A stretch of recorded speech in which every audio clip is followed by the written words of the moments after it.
Today we're going to be mainly talking about classics because that's seemingly what I've been reading a lot of recently. We're going to start with the most recently read. So I literally just finished, maybe like an hour or two ago, Miss Tenant, Wallpaper by Anne Bronte. Now I tend to say Anne Bronte is my favourite Bronte, as in a tour video of my uni room. And it's because I just love Agnes Grey so much. Agnes Grey is probably my favourite Bronte book, and I do love Tenant, Wallpaper, and I haven't read it since December 2020. I started it on the last day of school term, and what did I do with this? I started it on the last day of uni term, so it felt very fitting. Though, as you can tell, it's me January. It took me a while to get through it. I started it and then just kind of abandoned it, whereas the first time I read it in 2 days. I whistled through it. Whereas this one I've taken some time. It's mainly because Christmas was a bit chaotic for me, and then literally the past 2 weeks, the amount of essays I had to write was plainly disgusting. So yeah, I finally managed to read this. I've been reading this for a few days and I literally just finished it today. Actually talking about the Tenant, Wallpaper, it's a book set, I believe, in the 1820s mainly, and it's about this mysterious woman who enters this village in, I think it's Yorkshire, I actually don't know. And she lives in this place called Wildfell, so it's all gothic and mysterious. And the main character is Gilbert Markham. He's sort of narrating the whole thing, and he's particularly intrigued by her and all her secrets and all the things going on there. Now, am I going into spoiler territory? Yes, I am. So just beware. Of course, I was very excited to reread this. And to be fair, the most overwhelming emotion I got from this was just pain. Like, I found it very emotionally exhausting to read this book. And not in terms of exhausting reading the book in terms of just the words and the paragraphs. I mean, like, actually basically, the middle of the book is a diary entry by this mysterious woman, Helen Graham, as we believe her to be. And it's quite dark and it's very heavy. And normally I don't really feel that when I read books, but this, I found it very exhausting. So I understand when people say that part of the book is way too long because it kind of felt too long, and I've never thought that before. I think it's interesting to note that obviously the first time I read it in 2 days. So I didn't feel that continual press of every day coming to, oh yes, my husband's so awful, he's so awful. And I was like, ugh. And it was just, that part of the book is just filled with horrible people. Huntington, who is Helen's husband, is just horrible, but I think brilliantly horrible, as in he's not like 100% evil. That's what I think is really good. Whereas some of the women I think she writes just seem awful. So like, for instance, was it Lady Loughborough? Is awful. There's the nurses of when Huntington gets ill later on in the story, as well as the governess. They all just seem like, I'm so evil. They're just like very shallow women. So I kind of wish with Lady Loughborough probably got a bit more of her, because I just despised her so much. Of course, like in terms of, she obviously had motivations that, have been placed upon her in terms of, finding a husband and getting married and marrying a wealthy husband, stuff like that. Obviously that's societal pressure, but then she's like taking about it in a really evil way. So because of that, because I sort of felt so drained by this man-child of Huntington and his just disgusting. He's very annoying. I didn't read it for a few days, which felt like forever. Sometimes reading for a few days can feel like forever for me. And then I picked it up today, and that was the bit where I finished the diary and I got back into Gilbert Markham's POV. And it was fine. It was literally fine. I enjoyed it. And then obviously as it got towards the end, the main couple of the story is Gilbert and Helen, and I do enjoy them. I love the way they talk to each other. I just love their conversations. I feel like some of the Bronte stuff, I just love the conversations between the love interests, because sometimes I feel like writers, 19th century or otherwise, don't always allow their main love interest to have like actually a good conversation. It's either, just pining or, just whatever. So it's like actually nice, to have them talking to each other. Like it kind of reminds me, it's not as good as like Jane and Rochester, because they just have brilliant conversations. I could just sit and watch them talk for hours. I could, those two. I really enjoyed it. So I was really worried about, this was a 5-star when I first read it, and I was thinking, oh God, maybe it's a 4-star. And I do think, I'm going to obviously take into consideration the struggle I have in the middle of this book, but it's easier for 4.5, because I just love it. I just love it. It's just great. I don't think I enjoyed it as much as I did the first time, but it's definitely still like rounding up a 5 stars. Makes me so sad that Agnes Grey only did it makes me so sad that Anne Bronte only did 2 books, because I feel like we were robbed. The next book I read was Great Expectations. Now I read this for uni because I was studying it. However, I wanted to read it forever, so I'm very happy to have read it. However, I had to speed read this book because I started reading it last summer. I got like a few chapters in, and wow, I was wowed by the first chapter. I'll get into that in a second. But then I sort of had so many deadlines and I left it last minute and I was speed reading. I probably read about 3/4 of the book in like, was it 2 days? I read this so quickly. I read the audiobook and then speed up the audiobook to literally 3.5 times speed and just going like that. In terms of the plot, Great Expectations is obviously about a young boy called Pip and his great expectations for his life. So basically he's quite poor at the start, however, he gets given quite a big sum of money and so is able to try and become a gentleman in London. So it's kind of tracking his rise and potential fall there. Very interesting. I love Miss Havisham. Miss Havisham is iconic. Such a brilliant idea. I wish I could nick it as a person who loves Gothic stories and wants to write Gothic stories. In terms of the writing, I don't think this was probably some of Dickens' best. But yeah, as I said, the first chapter, wow, it wowed me. It wowed me a lot. I was gagging. No words, because the imagery was spot on and just the language and like, oh, so like I could even tell the main themes by chapter 1, which is amazing. The other, a gibbet with some chains hanging to it, which once held a pirate. The man was limping on towards this latter, the man being the convict, as if he were the pirate, come to life and come down and going back to hook himself up again. It gave me a terrible turn when I thought so, and as I saw the cattle lifting their heads to gaze after him, I wondered whether they thought so too. Just that bit, even as I wrote my copy, I went, ooh, because I was just like, oh, I was like, ah. So when I read it in summer, I read like the first like 5 or something, and I feel like that was a very good showcase of what I would feel about the rest of the book. Some really great writing moments, but then other parts I felt like it lagged. I found Estella very interesting. I don't know how people don't like her. She's just really interesting, being like a cold-hearted bitch. Could relate. And I was like, wow, this is really interesting. Obviously, she's been socially conditioned to be this cold. So I loved her. Obviously, the end is sort of ambiguous. We don't know whether or not she ends up with Pip. If, you know, they kind of are, you could kind of tell. I don't know. I think it's a slightly hopeful ending. It's not like, we're not sure if we're going to get together. I think Dickens is trying to be like, they might get together, probably will, you know. And I don't know how to feel about that. Editing me here, I don't think I explained my point very well, so I just want to explain why I'm not sort of fully invested and, you know, fangirling about Estella and Pip getting together at the end. Basically, throughout the whole entire book, Estella has been to Pip, babes, I don't like you, I don't love you, I won't like you, I won't love you.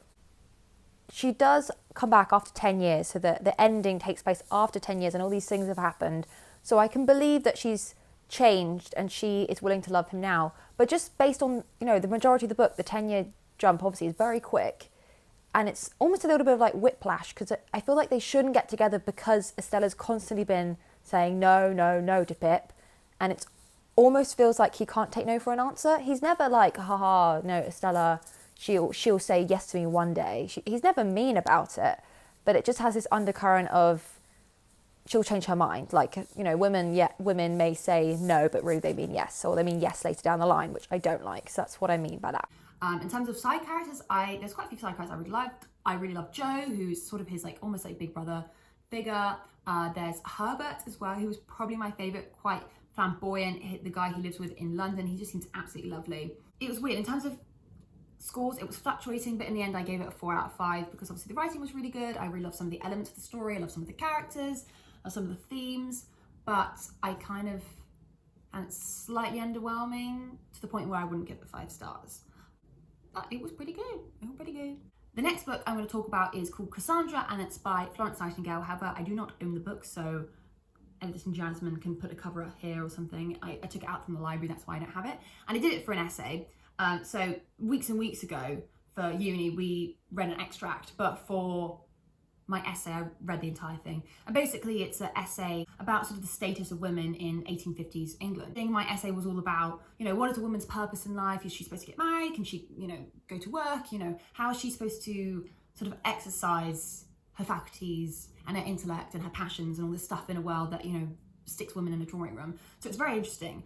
So I think if you're interested in feminism, and particularly historical feminism, because I think it's really interesting coming from obviously a more modern point and looking back, I think I gave it, oh, do you know what? I don't know. It was a 3 or 4. I mean, it's an essay, so it's unless it's a brilliant essay, it's not going to be a 5 out of 5 because novels are just so much more expansive and full of character and stuff like that, which tends to be what I'm looking for in a reading experience.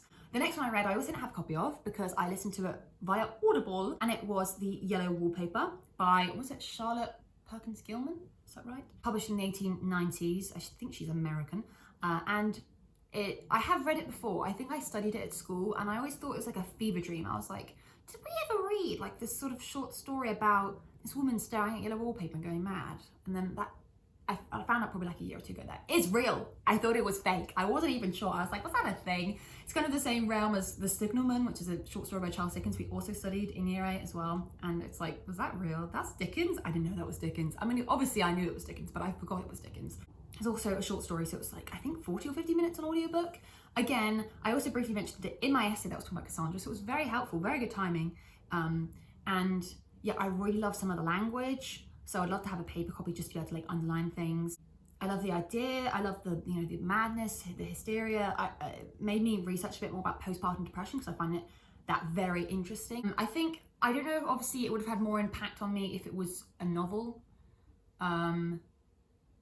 Because obviously it was short, it was contained. But for a short story, it's probably one of the best short stories I've ever read, which is not many, so I don't know what that says. But I liked it, I enjoyed it. You know, it just didn't give me an emotional gut punch like other things do, which is, you know, if I give something 5 stars, it's got to hurt me emotionally, or, you know, make me happy emotionally. It has to really impress itself upon me, and it didn't do that enough. But at 4 stars, because I really enjoyed it. So I definitely recommend it. It's so short as well. I feel like anyone could read this. Even if you don't like classics, or maybe you're watching this video because you're like, oh, I like dark academia, you know, getting to reading. This is like such a good way to start. I feel like if you're not sure about like 19th century classics or whatever else, you know, bigger books, scary books, old books, start with the short things. Start with something like The Yellow Wallpaper. The next and final book I'm going to be talking about is Sensibility, a bit earlier text than the rest of them, obviously by Miss Jane Austen. Look at this adorable cover I've got. I have a whole set of all the books that look like this. And since reading this, I want to reread Pride and Prejudice. I haven't read this one in a while, maybe like a year and a half. The problem is with Pride and Prejudice, I'm so overexposed to it. Like, I know it so well that I almost don't know if I could enjoy it, which is a stupid thing to say, but like, we'll see. I was reading this book when I should have been doing my essays, so that was fun. But, oh God, I love this book. This is definitely my favourite of all the books. So I'm telling you right now, 5 out of 5, obviously, I knew this. But I might put some clips in of some of my thoughts, because I have some, from when I was reading it. But I remember, before I read it, I was thinking, you know, I remember when I last read it, how I wasn't let down by the lack of the men in it, but I knew there wasn't going to be, you know, Edward Ferrars and Colonel Brandon wasn't going to be in it very loads, you know, and the focus is on the sisters, so I was telling myself that. And so I was pleasantly surprised by how much they were in this. I think if you're reading this for the first time, I would still tell you that the romance is not the focus, but it's much more in focus than I thought it was. I think I was too disparaging to this book. So I enjoyed Edward Ferrars greatly. I know some people aren't really that bothered by him. I just find him really charming. He's really shy, awkward, and some of the conversations I was freaking laughing so much. And then Colonel Brandon just hit the goddamn spot for me.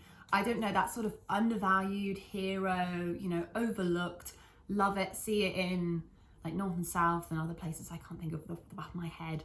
And I've written a character that's that sort of archetype in my newest book because I just love it so much. Like, I don't know what it is. And obviously he's like pining the entire time, so it's just great. And he's so honorable and he's so great. And obviously he's, oh wait, I probably should say what this is about, just so anyone know. Basically, it's this tale of 2 sisters, Eleanor and Marianne, who are Sense and Sensibility. So meaning Marianne is, you know, very emotional, she's romantic. And I say romantic, like in the romanticism sense as well as romantic. And then there's Eleanor, who's a bit more, you know, age of reason, a bit more sensible. Basically, their father has died, and for reasons I'm not going to go into, basically they've kind of become a little bit more poor. I wouldn't say they're poor, but they're not as wealthy as they once were, and it's kind of like just them living their lives from that point on, and it's highly enjoyable. Just for like a 19th century book, it's like just so easy and chill and calm to read. I just love it so much. The subplot of Willoughby, who Willoughby is Marianne's love interest. Willoughby.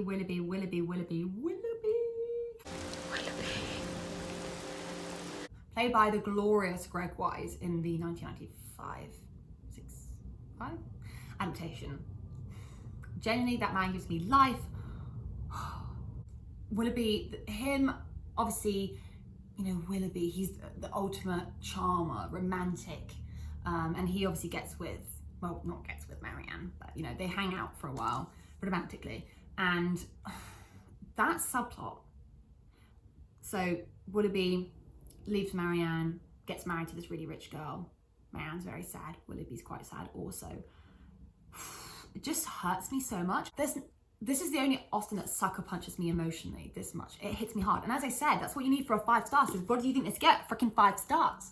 Like, off the top, like, obviously Persuasion, I guess, gives me similar sort of feelings, but because they don't get together, it's like the heartache and just the never-ending pain of Willoughby and Marianne are not together. But at the same time, obviously, as I said, I love Colonel Brandon, so it's like a double-edged sword. But then also, I want to be hurt. As all the girlies on TikTok, no, not that I've been on there, but I've seen, they all want to cry when they're reading the book. Not that you're necessarily going to cry, though I did actually cry reading this book. I would say cry, I mean teared up. I don't think I've ever actually sobbed at a book before.